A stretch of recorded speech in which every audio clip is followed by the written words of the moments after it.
do you have an idea or thought process on why about these early injuries, especially the soft tissue injury? I think the NBA is anticipating maybe 1,000 missed games this year by key players. Now, again, these are some of our superstars too that are out. Yeah. What's your thought on these early injuries and what may be attributing or causing these injuries? I wish I knew, Jim.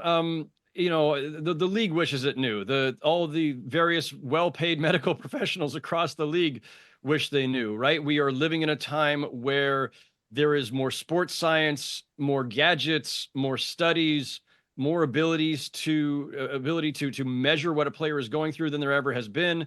We have load management and rest and all of these different mechanisms to try to preserve player health.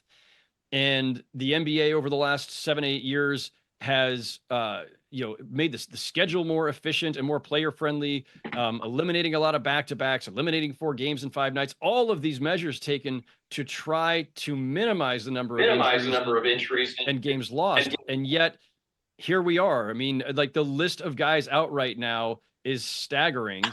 And I don't know that there's any one thing you can attribute it to. Hey, Howard, what about this? What about this? Is it the NBA can't quantify yet? They haven't been able to quantify whether load management decreases, the amount of injuries. Okay, they haven't been able, numbers-wise. Yeah. Is it the fact that, 2, training camps are shorter? Guys are not really playing in preseason. So now you ramp up really quick. You go from 50, 60 to 100 to play these full speeds. And then all of a sudden your body can't react to it. Because whether we like it or not, the body is meant to be, especially at a high-level athlete, you got to perform, you got to push it. Analytics says you need to rest in order to perform at your best. We need to be able to monitor a player's numbers in order to see fatigue, sleep, muscle deterioration, all these kind of things in order for them to perform at a high level. But yet they haven't been able to prove that load management, which is different than managing for an injury, really does it. And I just tend to think that sometimes not having that early activity, the longer training camps, the time spent on the court may play into it. Again, I don't have statistical numbers, and this is just from playing the game, especially these soft tissue injuries, the hamstrings and things like that, that not really pushing the body and running the body may have something to do with it. That's just me.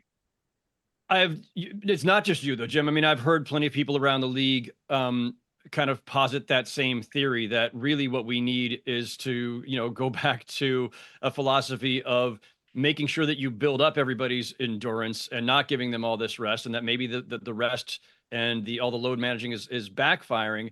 The flip side of that though is this: if you go back a few decades, careers were shorter. They just were. Like, look at what Chris Paul is still doing at age 39, 40, whatever Chris Paul is right now. Look what LeBron is doing at age 39. And granted, LeBron's a freak of nature, but still, he's having an incredible career, not just still playing, but still playing at an all NBA level. Steph is still playing at an all NBA level deep into his 30s.